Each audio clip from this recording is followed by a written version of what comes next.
This is Democracy Now!, democracynow.org, The War and Peace Report. I'm Amy Goodman.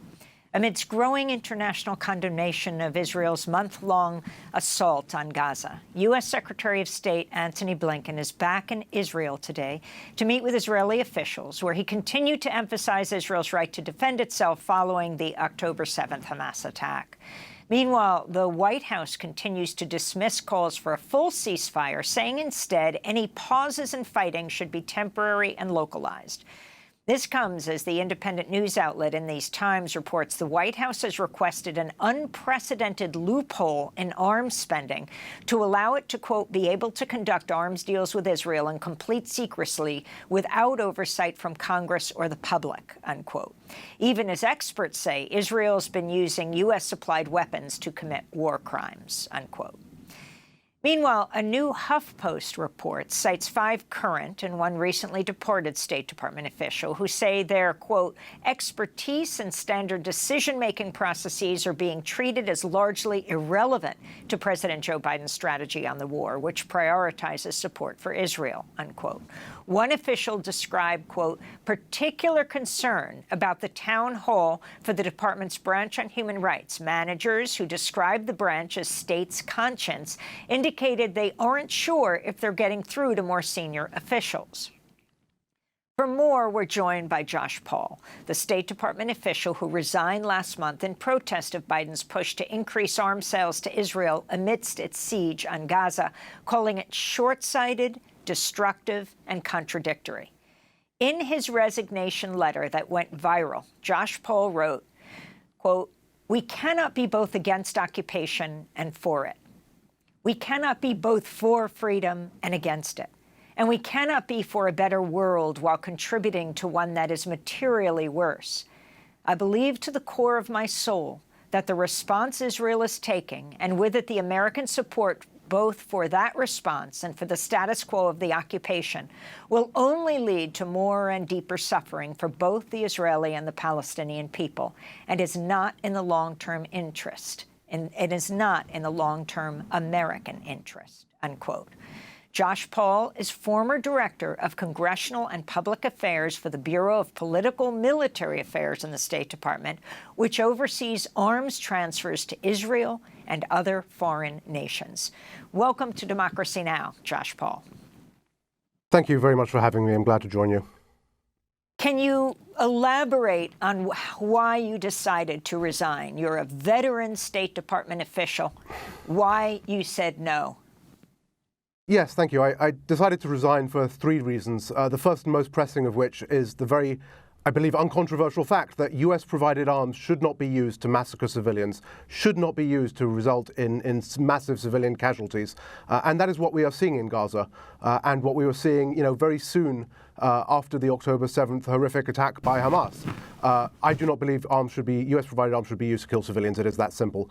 Secondly, I also believe that, as your previous guest identified, there is no military solution here, and we are providing arms to Israel on a path that has not led to peace, has not led to security, neither for Palestinians nor for Israelis. It is a moribund process and a dead-end policy.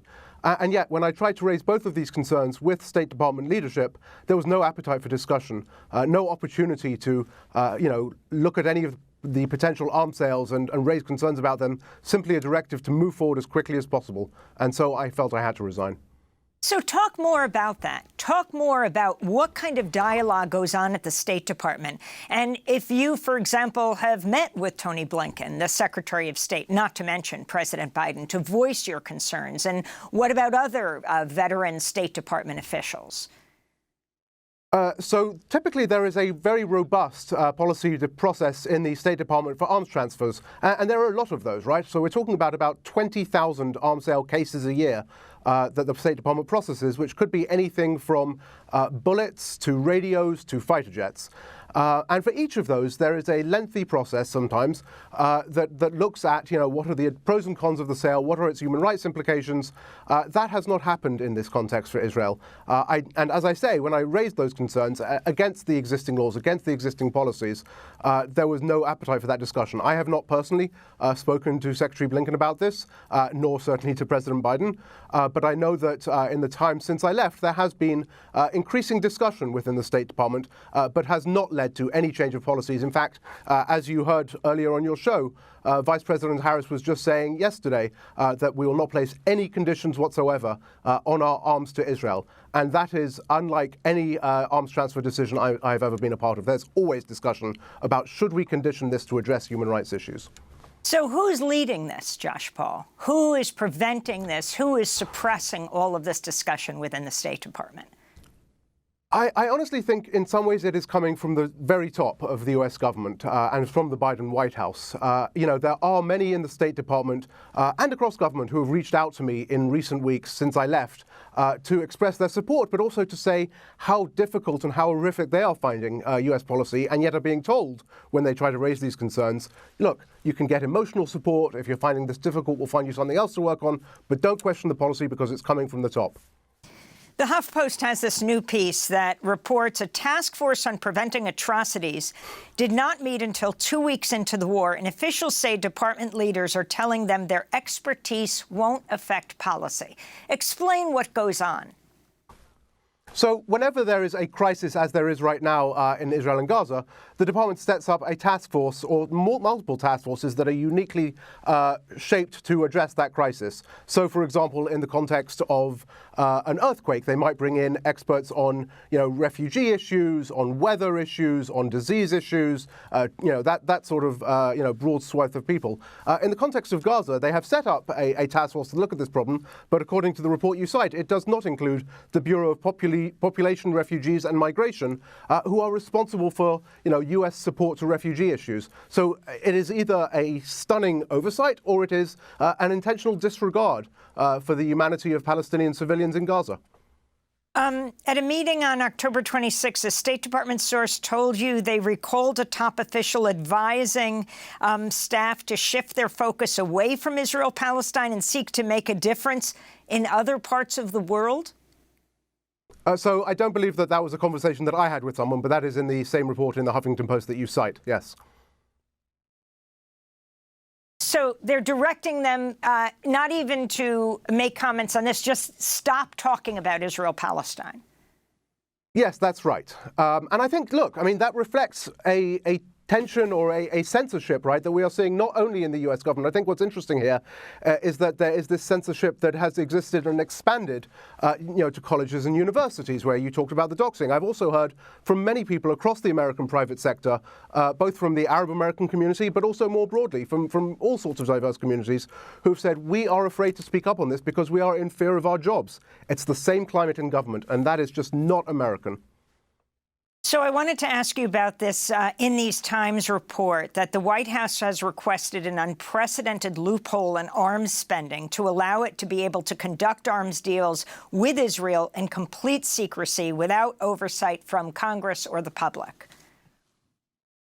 Yes, so we provide Israel with $3.3 billion a year in foreign military financing, which is the State Department and US government's primary mechanism for funding the sale of arms to other countries. Of note, we typically provide, setting aside Ukraine, about $6 billion a year in foreign military financing around the world. So Israel already gets more than half of that. The language in the supplemental request that the Biden administration sent up would remove the requirement to notify Congress of any arms sales conducted under that funding.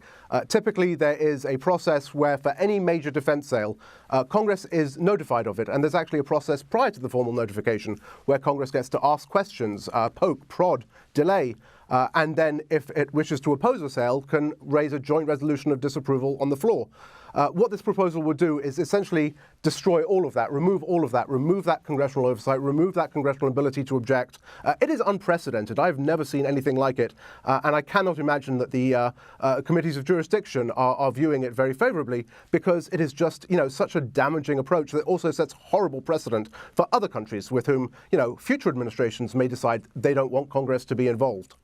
Since you were in charge of arms sales, what does this $14 billion that, well, it looks like both houses want to send it to Israel. It's just that the House one is controversial because they want to take that $14 billion from the IRS. And also they want to sever the funding for Israel from the funding for Ukraine. And Chuck Schumer, the Senate Majority Leader, says he won't consider this bill. But it sounds like there is enough support in both houses for that extra, not the 3.8 or 3.3 billion yearly aid to Israel, but an extra $14 billion. You're the expert on arms sales. What would it be used for?